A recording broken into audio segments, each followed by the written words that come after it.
A nice, healthy amount of humiliation is really humbling. You know what I mean? Like, after that first scratch, you just go like, okay, so crash the car. We can fix it. Few things are as exciting as an artist we thought we knew becoming someone different.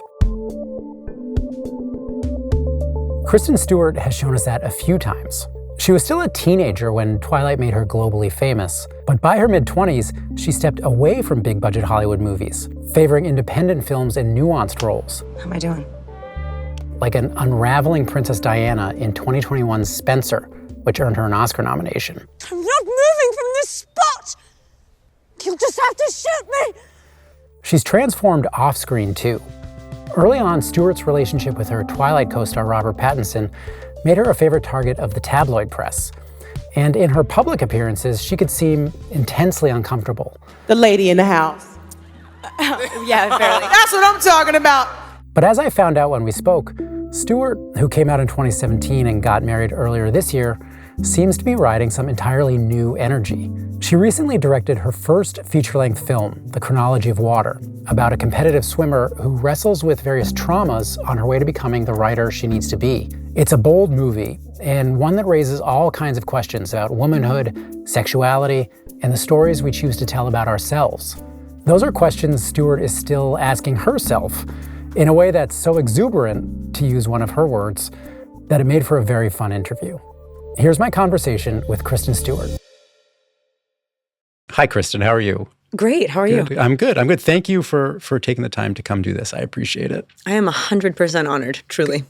All right, we'll just get right into it. Okay. So you've been trying to make The Chronology of Water for, I think it's close to 10 years.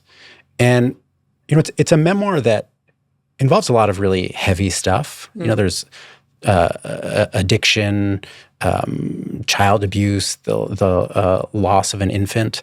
And I'm just wondering, when you first read the book, what was it about that material that made you feel like this was a story that you had to tell? It was the way that she told it. It was the fact of the telling. There is an invitation in that text to kind of excavate your own memories.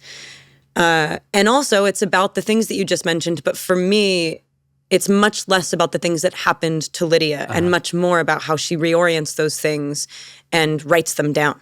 The idea of selfhood, just the idea of diaristic writing by women feeling and being criticized for being like selfish and narcissistic. It's like, oh, sorry, I was being selfish. I wanted a self.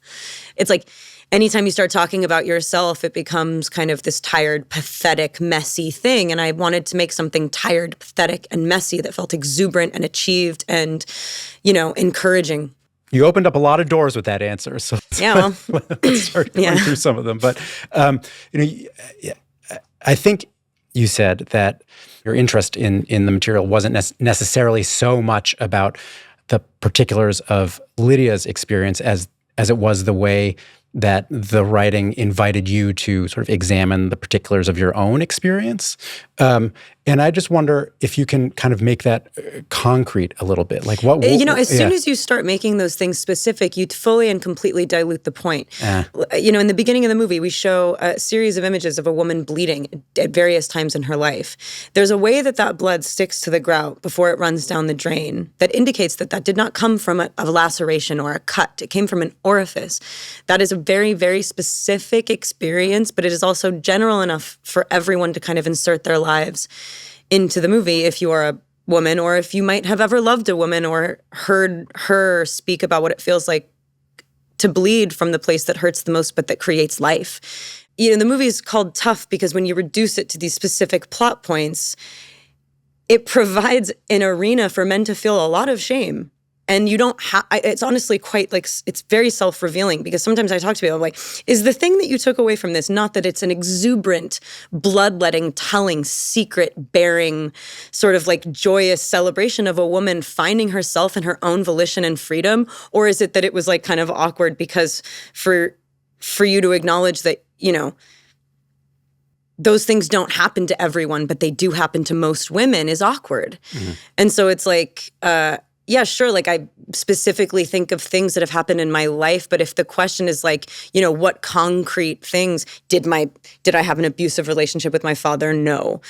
Do I resent him when he comments on my appearance? Yes. Don't consider, you know what I mean? It's like, it's all about how we're contextualized by the male gaze. I think an idea that I was thinking about as I was watching the film was the relationship between one's own experience and sort of the emotionally intense experiences of, in this case, the author. But I think kind of what I hear you saying is that my question is maybe a little bit irrelevant. I think that question is super necessary and interesting, and I do really appreciate it, because what I want to say always is that if you get bogged down in the details and you pick this woman apart, you're not giving her a chance to be as genius as she is.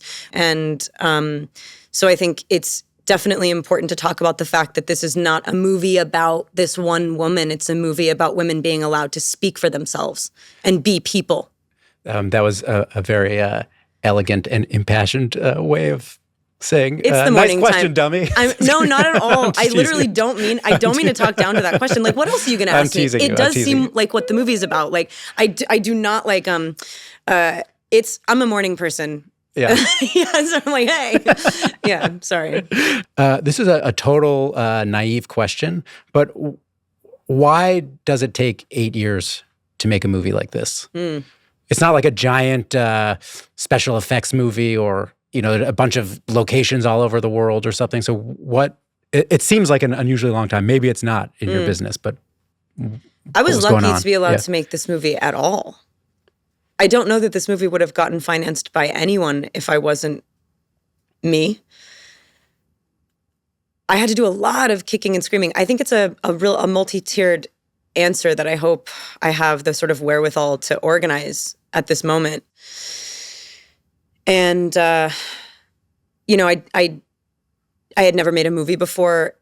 It does not have a 3-act structure that is easy to classify. And so most of the time it's difficult to pay for something that doesn't have an equatable success story. You know what I mean? Like something that you go, oh, well, this is going to be great because we've seen it before. Yeah, exactly. It's like this meets this is always how you try and like sell and market a movie. Yeah. It's like, I don't know what this meets anything. But this had to be the first thing I said. It just had to be, because it's about saying things. But it took a long time because it is unsavory, unpalatable, because it is about violation and repossession, and also how fun it is to watch someone do that, because she is just a force. She's like a tsunami. And also there's a sexuality in it that just feels like fucking delicious. I think you were just talking about, in a way, the idea of Lydia's sense of abandon, and that could be sexual abandon, creative abandon, abandon when it comes to drinking or drug use, abandon with relationships. I think abandon in one's life is important. Because there's I think a real connection between abandon and like it's sort of a concentric circle or an overlapping circle with transcendence in a certain way. But this is also connected because I think abandon does require some degree of anonymity, or you don't want like a voice over here while you're trying to really lose yourself. And I wonder if, just sort of given that you're a public figure in some way, if it's hard for you to feel abandoned or have moments of transcendence. Yeah. I don't self-censor. I don't fixate on kind of how things are going to land on other people because I'm not smart enough. It would just be so inauthentic. I mean, I guess it just— Do you think it's a matter of intelligence? Some people are mastermind, crazy control freak, and like, I just don't have that. Like, ultimately, I think those people are probably going to like die young and like, I don't know. That's like, I think it would take years off your life to try and think in those terms. But I've been lucky enough to sort of find the moments that I fell on my face in public, or a nice healthy amount of humiliation is really humbling. You know what I mean? Like, and it also makes you realize too that like, you know, that first scratch, who cares? Like after that first scratch, you just go like, okay, so crash the car. You know what I mean? Like we can fix it. But I think like the way that I've been allowed to bounce off of people has felt so fruitful. Largely. Yeah. Yeah. On the whole. On the Sorry. But the you know, the way that people who don't know you have a relationship with you, it's a very rare mode of human existence. So what have you sort of taken away from like being one of these few people who can actually like witness what it's like to like become a character in a story not of their own making? Mm-hmm. Yeah, I mean, sometimes you find yourself on something that doesn't really know what it's saying. And so then the sort of subsequent conversation is confused and sort of ambiguous and becomes like very selly. Like it feels like really like you're just like a capitalist cog. Which we all are. I mean, like that's like what it is. I want everyone to go, hey, go buy a ticket to the Chronology of Water Christmas Day. But like yeah, like sometimes it works, sometimes it doesn't. You know, it's definitely possible to be truthful within the system. But then when you're trying to sell something, it does sort of inherently get bizarre. The sort of negotiation. I was working with a director that was like talking about an actress who was thinking about whether or not they should do a film. And they were like, well, I think the market right now is, and I was like, I don't think I've ever said the word market unless I was going to buy some oranges. And that is just how I function. And even if that's naive, I am willfully, like, honestly, tunnel vision. And I know you did ask a slightly different question, like if I'm telling someone else's story, what it feels like to do that on maybe such like a large scale and is part of a business. Maybe was that your question? I think you should just let it rip. Just go with where you were going. Yeah, you're like, not at all. But yeah, I don't know. I think it's just it's a funny thing to find yourself kind of desperate to have people come see what you worked on, but then also have that wrapped up in whether or not you know, it's worthwhile. Yeah. And I don't think I answered your question, but maybe the next one I'll get closer to. Right? No, you know, sometimes people say like, I don't think I answered your question, but every answer is revealing in its own way, even if it's not the answer to the question I expected. But now I'm like so curious about what you were asking, but it's okay, we can move on. No, I was just asking, it's like, you know, at some point you became a character in the tabloids. Right. And I was curious about what do you learn from like seeing this character, Kristen Stewart, out in the world, in that world specifically. Oh, interesting. And you know it's not you. It's this character, Kristen Stewart, that has been created. Yeah, but I know, but like, what is that? You know, sometimes it is. True, I said it like, I know you. I don't know you. Maybe it was you. Exactly. But you do know me now, and that belongs to you. And you can think anything about me that you want. Do you know what I mean? Like, I have given you those details. It's like when I guess the part that if I've ever been frustrated, it's because, you know, they get the wrong information, or you sort of go like, that's not who I think I am. But then you go like, who you think you are has nothing to do with what other people think you are. And so like, no one's wrong, you know? Yeah. And that's the relinquishing of control that I'm talking about. Is like, you really just, like, you must slide or else it's not about not being smart enough to control it. It's that it's not possible. Right. So it would just be an exercise in futility if you tried. Exactly. Yeah. You know, just you said something a second ago about sort of like the connection between like the thing you're making and sort of what it means to you. And this, I'm just going to go on a slight little tangent right now because that's where it's just something that popped up to my mind. If you're allowed to go on tangents, I'm allowed to go on tangents. I was going to say, well, now we're hanging out, so we're going to be like off in the ether, and they're going to be like, we've been talking for an hour and a half, you're done, go.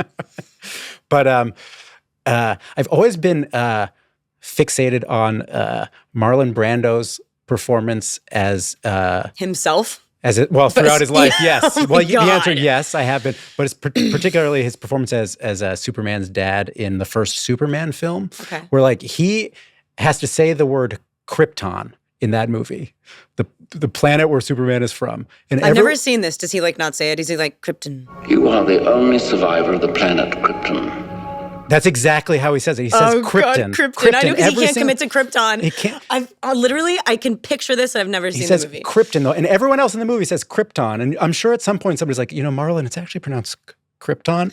And then I brought this up. Poor male actors. God, it must just be so painful. It must have been hard to be Marlon Brando. But I brought this up in sort of a similar context with Sean Penn, because he knew Marlon Brando, and I was like, it's just weird that Brando wouldn't do that. Like, what was going on? And he suggested that actually not pronouncing Krypton correctly was Brando's way of sort of retaining some part of himself, even though he was doing this sellout movie. It's like, I can take your money, but I'm not giving you my soul. Mm-hmm.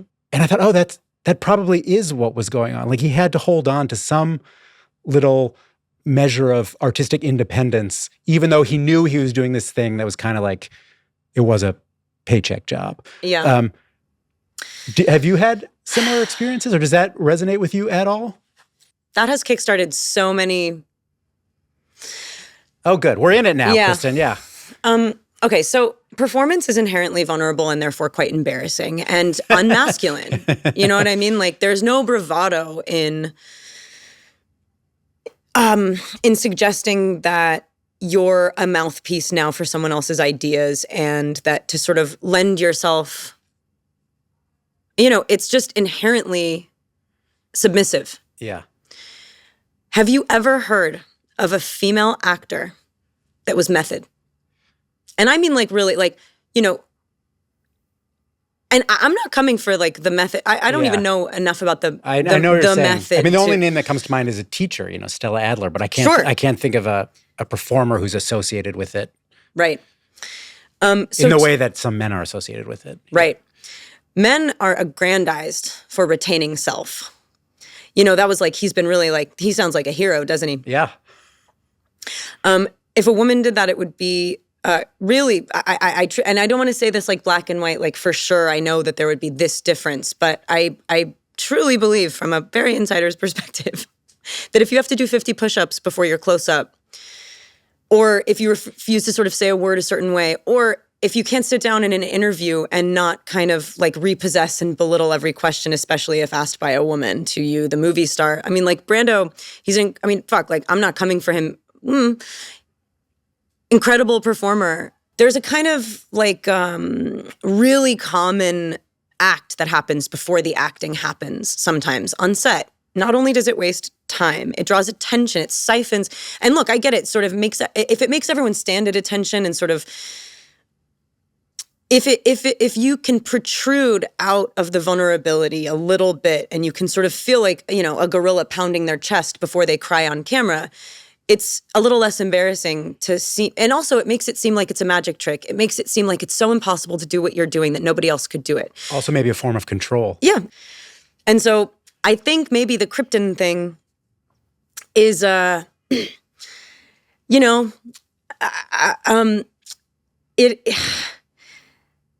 me think of a way to kind of sum this up so I don't like totally ruin this point.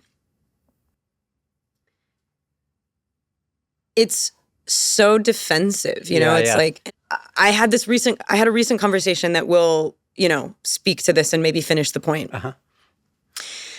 I asked a fellow actor, have you ever met a female actor that was like method and needed to sort of scream and, do a whole thing where as soon as I said the word male actor, female actor, he got like so and he's like one of my best friends. The reaction was so kind of like, do not mention the elephant in the room. And he goes, actresses are crazy. And I was like, now I'm crazy? And then I was like, wait, but really answer the question. That was his answer? Mm-hmm. That was his response? Actresses yeah, absolutely. Are crazy. Yeah. And then I was like, hold on a second, you just called me crazy. Oh, no. And I was like, cool, so now we're just doing the typical thing where the girl is crazy and you didn't even listen to anything I said because I said the word male, female actor. Yeah. And so I do think that there's like a large difference in terms of performance and generosity and giving, and we are made to give. We are literally designed to give you what you want. And we're really good at it and we really love it. And men are designed to give like in a very different way and to take, you know what I mean? So I think, that's we could talk about that for like 5 hours. Let me just scratch my next question. Why are actresses crazy? Not going to ask that. Oh, man. Love you, bro. But, when I was going back through your films, there sort of are two little periods that I'm just sort of, I was wondering if they were kind of like inflection points in some way. And so the first was when you did the Snow White film. You must turn back! No! I gave them my word! I want to say that was the same year that the last Twilight film came out. It was. And both those movies did very well. Yeah. And then you didn't do another, I don't know what you'd want to call it, sort of like a big spectacular studio film for a few years until the Charlie's Angels reboot. Mm-hmm. Who are you? Oh, me? Just the decoy stud. Then you haven't gone back to that particular well since. Yeah. And I just wondered if you had thought to yourself, all right, I'm kind of done with those types of films for a while. Mm-hmm. And then did you make a decision like with Charlie's Angels, I'm going to try again, and that ended up not feeling right and you haven't done it since? Yeah. I wanted to help Liz Banks do her thing. The director of the Charlie's Angels. Yeah, film. she directed Charlie's. And, I guess I was maybe feeling a little bit hopeful and optimistic. But I really just don't, I don't believe, I spiritually and philosophically disagree with the sort of committee process, I think a movie comes from someone's singularity and their perspective and their soul. And I hate signing on to something and seeing something with potential life be destroyed. And just, I'm not saying that Charlie's Angels was destroyed. It's more the day-to-day. I like that movie. I don't think it's impossible to make a film that speaks to people, that's valuable, that feels good, and that's worth paying for under those circumstances. But I don't have to do it. And so I don't want to. So yeah, like it's, I think as an actor, I don't feel the need to feed the machine anymore. And when I was younger, I was kind of jealous, I was kind of greedy. I was like, maybe I could make that work. Maybe that'll be fun. But it just wasn't. Like I want to play, you know what I mean? It's like, I don't want to not get invited to the party, but then you go to the party and you're like, this party sucks. Most of the people who encounter this conversation will not have experience of what it's like to be on a movie set. So when you refer to like the day-to-day of that sucks, like what does that mean? Like what happens that you're like, this is not what I want to be doing? Sure. Test screenings, like literal on paper numbered equations that tell you whether or not a joke is funny. 10 people who are over the age of 50 and male weighing in on what my queer character's hair should look like. Completely sucking the colloquialism, like anything that makes anything specific. You go, ooh, that's not going to relate. You know what I mean? It's just, and so it's like, day to day, you watch something with kind of detail and color become really gray. And it's dispiriting. It's dispiriting, yeah. It's demoralizing, and it's also entirely misogynistic and chauvinistic, and it's like just not the realm that really creates an environment for me to want to be vulnerable in. And that's like my whole job as an actor. It's why guys get embarrassed about being embarrassed. You know what I mean? So my job is to be embarrassed, but to feel safe doing it. And so in environments like that, with people like that, I don't feel safe, nor should I. Yeah. And, where I was going originally with that question was maybe like an overly literal interpretation of your use of the word greedy. But I energetically, I don't mean like. Is there what has there ever been an aspect of like, well, it's hard to say no when somebody's offering you millions of dollars to do something? I mean, I'll just be like fully transparent. Yeah. I was such a little guy when I made Twilight. I made a lot of money. Like I'm so unbelievably lucky. Something like that. Yes. Yeah. I've been so lucky to not have to function from a place of like, creating security for myself or my family. Like Twilight blew up in our faces, and the positive repercussions of that, I'm so grateful for. But I think if that never happened, I would be scraping the bottom of every barrel to never make another studio movie again and never, you know what I mean? It's like it's the setup that I think is the most cohesive to a beautiful life. You sort of answered my next question a little bit, but I'll ask it regardless, and maybe there's more to say. But I was really thinking about what it means for an artist to be so young, like you were when you made the first Twilight film, and for that to go gangbusters, and then to not really have to worry about money anymore. Because I could imagine that being completely freeing. I could also imagine that, sometimes like having the wide open horizon is actually paralyzing, So how do you think that, or what did that change for you in terms of what you decided you wanted to do with the rest of your life? I'm trying to think about like when I transitioned into being a real grown-up adult who was like, hold on a second, what's going on here? Still happening. Yeah, it's still happening, truly. And I think maybe I have this kind of like willful, not willful, like, if you got a lot of money, you really got to give a lot of it away, and you really got to share it, and you really got to make sure that like, I know for a fact I would be able to make myself happy artistically without it. And also the ever-changing climate, I don't even know the structures that are like the ones that we believe in now. Who knows what the world is going to look like in like 5-10 years? You know what I mean? Like it truly is, we're like at a pivotal nexus because I think we're ready for a full system break. Do you know what I mean? Like, I just think we need to and I mean that across the board and also specific to like the world that I live in, which is like very exclusively the entertainment industry. And what would a system break look like in the world that you live in? I don't know. I think we need to start sort of stealing our movies. I'm so appreciative of every union. Trust me, we would not survive without them.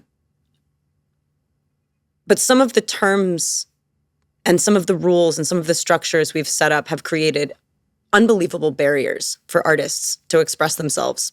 And I think that without being unfaithful, ungrateful, I think we need a little workaround. I just don't think, I think having it be so impossible for people to tell stories and having it be such an exclusive and rarefied novel position to be in, to find yourself doing so is capitalist hell. And it hates women, and it hates marginalized voices, and it's racist. And I think that we need to figure out a way to make it easier to speak to each other through in cinematic terms. It's too hard to make movies right now that aren't blockbustery, whatever, proven equations. And so what does that mean? I'm not sure. I'm trying to figure it out. But the next movie I want to make, I want to do it for nothing. I want to make not $1. I want it to be a smash hit. Do you know what I mean? It's like, it's just so difficult to make movies. It just doesn't need to be. So yeah, I'm just trying to think of some sort of weird, like Marxist communist-like situation that other people can definitely think like, of course this psycho is saying that, but I think it's possible, especially in these kind of narrow and exclusive environments. I'm not talking about the world at large, but for us, we've just made it, the system has barred people and made it too difficult to be honest. I'm not sure if you were using this example sarcastically or not, but when you said, you want to basically make a movie for nothing that's a huge hit, do you think you, Kristen Stewart, could make a movie that's a huge hit that is the movie that you want to make? Well, I mean, I guess it depends on what you mean by like huge hit. I mean, if we hit, if the target is like, I know everyone says this, Marvel is like the tentpole reference for like big movies, but like, pick another one because I'm not coming for that specifically. But if that's the goal, no, probably nothing like that. Because again, I do think that requires a little bit of like homogeny. But if you do something for nothing and you reach even just a small number of people, that's enough for me. Do you know what I mean? A huge hit in terms of it got a theatrical release, that we did a few interviews about it, that we had a couple screenings, that some people watched it, that some person on Letterboxd said, oh, wow, that changed me. Do you know what I mean? Like that truly is a hit. It's sort of underneath the conversation has been this idea of sort of like who. And also. Oh, yeah? We could totally make a huge hit. Do you know what I mean? Like, I just realized that your question was like, do you think that left to your own devices? I wonder if you're purely, about your sensibility. Totally, my sensibility. Yeah. Do I think it could land on like a large number of people? Yeah. I think that if people had the, cojones to allow one person to lead the charge and they were actually financed and supported and believed in, that people would start going to the movies again. And not just to go see like, Marvel 10. I didn't mean to imply that. Not I didn't you. have faith that you could. I'm not saying it's you. It. I just realized like what you asked me, and I was like, yes, we could make a huge hit, a smash hit. Yeah. Barbie, dude. Which one? Barbie. Barbie. Yeah. Did you like Barbie? I love that movie. Yeah. I just want to say one thing about Barbie, which I liked very much also. This is a divisive subject, yeah. Yes. Also, no one cares what I have to say about Barbie, but I want to express it anyway. That's not true. My one problem with that movie, which I enjoyed very much, I took my two daughters to go see it. They were at the time probably 6 and 8 or something like that. They're just sort of enraptured watching it. And I thought the takeaway of this movie, even though there are things that are subversive about it and things that are sort of politically and societally and culturally critical about it, the takeaway of this movie is that Barbie dolls are cool. Yeah, I hear you. Like maybe it ironically a critique of the thing can also still be an advertisement for the thing. Right. Yeah. Just something to think about. Yeah, no, I mean, look, no, like 100%. I do hear you. I think for a woman to be allowed to make a movie of that scale and how physical it was, like she built all the sets, she made a world to live in, and then she totally took Barbie and broke her into a million pieces. Greta Gerwig you're talking about. Yeah. And the villains were like the Mattel executives, all of it. It's like, I'm surprised that Mattel let her make that movie. I thought it was so critical of the entire notion of being sort of like put into our little packages and boxes, and how like sort of like, but I hear you. At the same time, you see a big poster that Margot Robbie's on, and you're like, oh my God, that is the picture of beauty. Yeah, of course you go, that is perpetuating for sure. Yeah, it's complicated because I actually completely understand what you're saying. But when I watched the movie, I was just sitting there like I was just sort of like stream crying, like just the fact that she was allowed to do it, the fact that she was allowed to make obscure jokes about Proust in a movie about Barbie. And then like weird Barbie, there was just, I don't know. I love the fact of it. Yeah. But I hear you. I did very much This isn't going to end up in the fucking things. We didn't even make a point, but. I sort of twice was trying to lead up to like a bigger kind of like final encapsulation question about how, the idea that we've, kind of are talking about the story of you in various ways. But I think I might save that because we're talking again, and I know you have to split very shortly. These are always the questions at the end. Honestly, I can always feel the approach of the end of an interview where I go, and you're not doing it. This is just inherent. This happens to us all. I always go, okay, here we go. Time for the summary. Or like time to imbue the whole conversation with like, my imparting thoughts. Yeah. We only have so many tricks. It's hard. It's another card we're going to play every time. But I'm going to end in a different way. I was just reading a book last night by this really brilliant psychoanalyst and writer named Adam Phillips. Mm-hmm.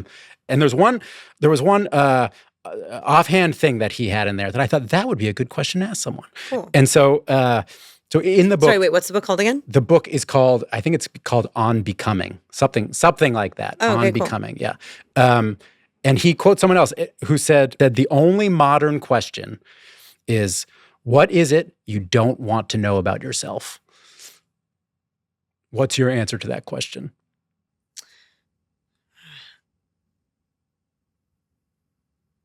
I guess I guess I would be really ashamed if all of this to do, working on movies, talking about them, taking pictures, putting on clothes, like, it's inherently self-serving, of course, but that selfishness, it's just so mutual. Like, we all want for ourselves. But I think, like, okay, philosophical question, if there's something that you don't want to know about yourself, what is it? I don't know, man. I really hate, like, mean people, and I really don't think I am one.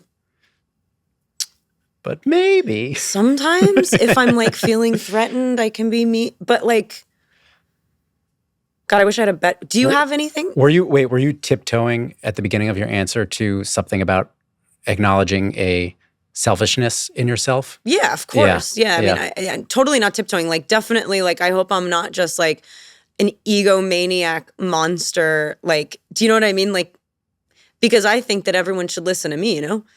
I think, like, I should be heard. I think everyone should be, but, like, there's not that much room. Like, it's like, but I guess on a base level, if I would need more time to think about that. But let's come back to this one too, actually. Sure. But I think, like, I don't know the knowledge about myself. Maybe like, do I even really, like, care about people, or is it just that I'm desperate not to be alone?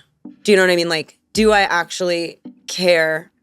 No, I do though. Well, it's something for you to think about on your plane ride to Poland, which I know you got a split for. Yeah. So gotta go to Poland, dude. Thank you very much for taking all the time. Likewise. Yeah, this was fun. On the interview, we speak to our guest twice. So Kristen and I spoke again several days later, and we returned to the question of what it is we don't want to know about ourselves. David, can you hear me? I can hear you. You can hear me okay? Yeah. Are you ready to go? Yeah. So you were in Poland yesterday, but now you're in London, is that right?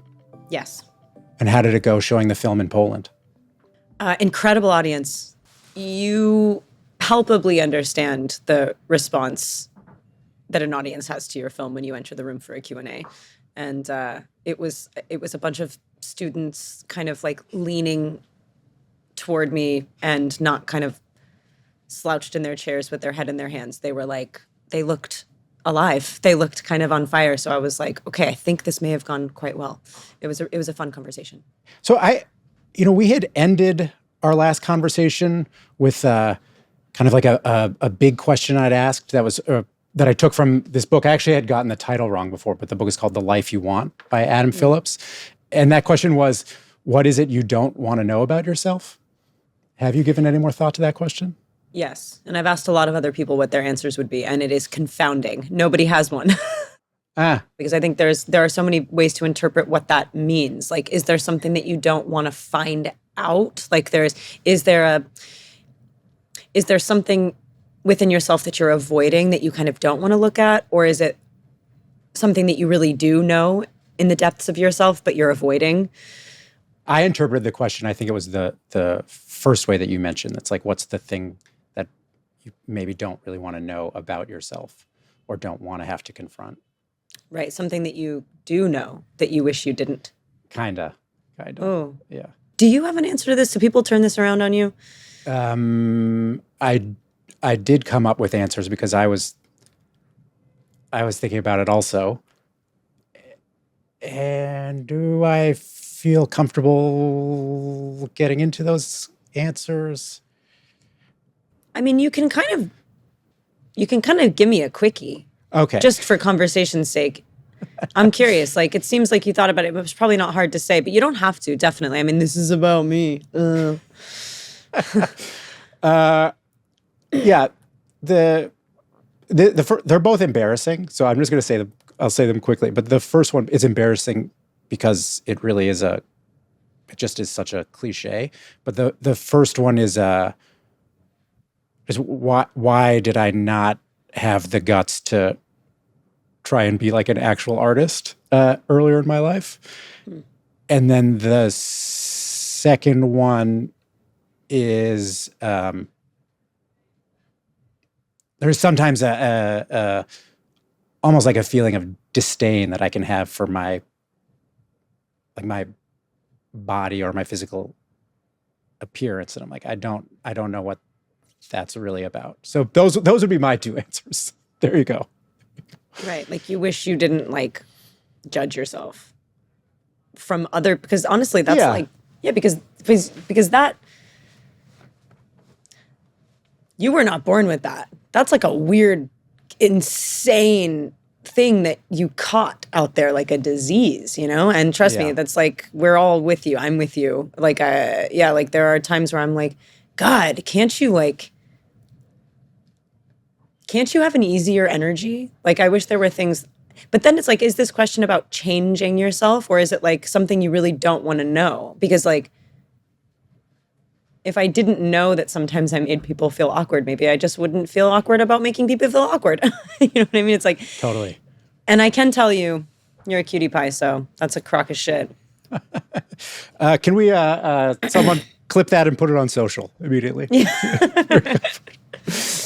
All right, let's move on to my next idea for this part of the interview. But I was watching another interview you did recently where about the film, and at the end, the interviewer asked you for a kind of like a cultural recommendation that you would give for Hollywood, and you mentioned a film by Barbara Hammer called Multiple Orgasm, which then I went and watched. It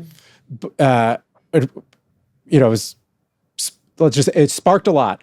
But can just quickly, for people who aren't familiar with that work, can you explain what it is? It's like it's an impressionistic experimental short film by a woman who's like just astoundingly prolific. But I saw that movie and was so shocked because there's a sequence in my film that is very similar.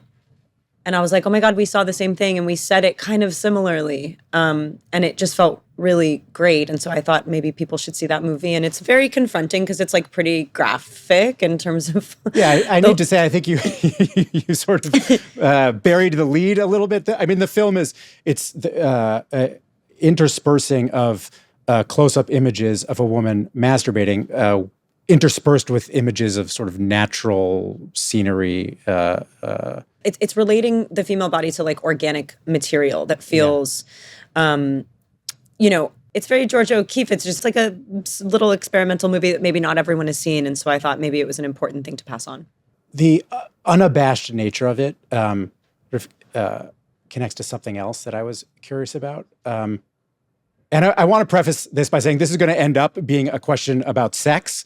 And if there's, all right, you're nodding, because I was going to say if there's any part where you're like, I really would rather not talk about that, you just give me the sign and I'll move on. But But so the fact that you sort of recommended or that Barbara Hammer film, or it had been kind of in your mind, combined with the sexual forthrightness of your movie. And then also, this is part of what I was thinking about, also the fact that you made last year the film Love Lies Bleeding, which I kind of thought of in some ways as like a statement film. And that film has so much to do with sort of queer eroticism. All of these things in conjunction made me wonder if there are things that sort of like you've realized about sex or learned about sex or are curious about sex that you've then wanted to explore in your work more recently.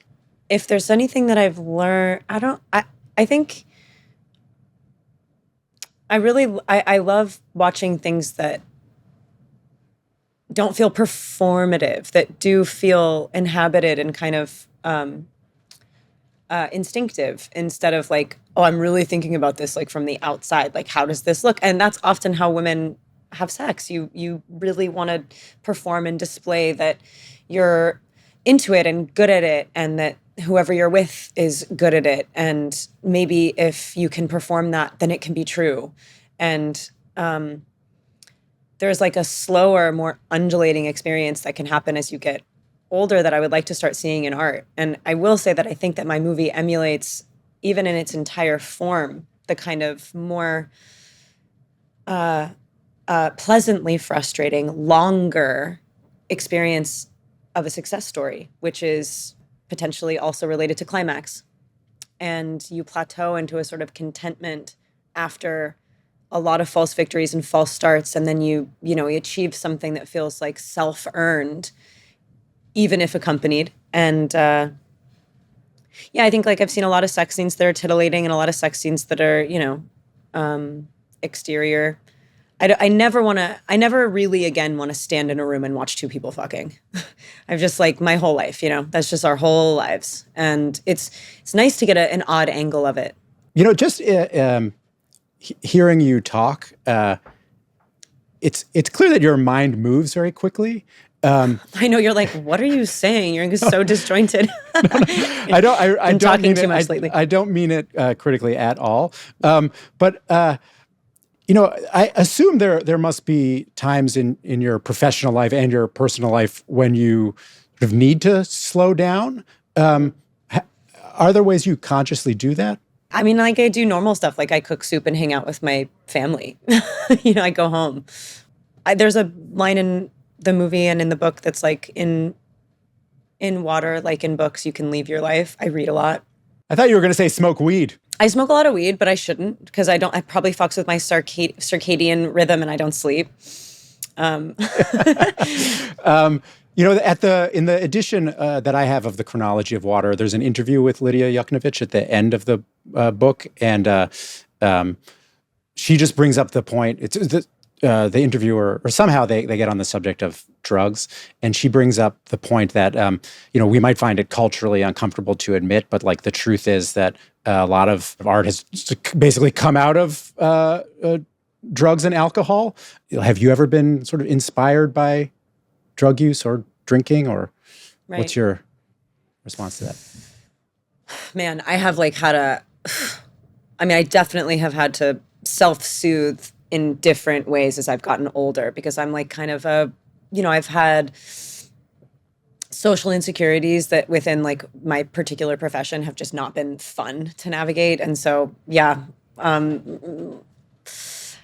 in terms of art making, like in terms of thinking, I work best in the morning. I work best at 6 o'clock in the morning, like completely clear-headed. I romanticize so much like Bukowski sitting there with a big old bottle of wine and like writing his best poems. I do not have that. I text people I shouldn't text when I do that. You know what I mean? You were talking about abandon the last time we were talking too, like how it's fun to watch her kind of fall down these holes in order to find something new, in order to kind of break through, to kind of like just like crack a certain encapsulating crust. And sometimes you do need to like pour a bunch of vodka on it, or maybe you do need to like sort of kick your own teeth down your throat. But I'm like way too old for that. I did that. And I did that for a while. And I think for me, it's like just so much more social than it is. And I don't feel inspired when I get fucked up. Yeah. I want my brain back. You know what I mean? Like I definitely think like all of the things that I don't want to know about myself, don't drink anymore. Make art about the things you don't want to know about yourself. You know what I mean? Like that's how you meet. That's how you meet your actual person inside. You know what I mean? Like, I find them distracting, I guess, just to be concise. When we spoke earlier, I was doing the thing that you, and then I started doing it and you predicted it. The cliche I was doing was, I was leading up to like the encapsulating final question. Here we go. But then I was like, I'm not do gonna, it. I'm not going to do the cliche. But like, what do you think we should end on? Where do you want to leave people? Good. I love how you've literally spent now like 2 hours talking to me, and you think I'm going to be the person to. You've gotten me all wrong, sir. I won't be able to do it. We'll just be here forever. What do we want to end on? I did make an entire movie about what I wanted to say and like teaching a lesson on that movie, or trying to like sort of reveal like this new thing about myself. This is going to be funny. It's definitely not about like selling or plugging my film. But if you want to know anything about me, like if you want to have a continued conversation, you have to watch my movie first. Like, and this isn't about selling my film. It's tiny. It's in no way is it a blockbuster. It is definitely something that requires like some like real engagement and like personal. It would be like a gift for anyone to actually spend 2 hours watching my film, because it would be like that you wanted to hang out with me. And so like, I don't have anything else to say unless you want to know my favorite color or some shit, but that's also in my movie. Kristen, I felt like I was out on the wire with you a little bit in this conversation, but I was glad to be out on that wire with you. So thank you. Do you mean like tightrope walking? Yeah. Oh, wow. Yeah. In like a sort of a positive, there was a positive element of risk, I thought, a couple times. And cool. Do you know what's funny? I did not feel at risk, which is great, because like I felt like I could really talk to you and that you weren't going to be like, I got her. It's fucking wonderful. It's very rare. Well, good. I'm glad to hear it. And good luck with the movie. Thank you. I really appreciate that.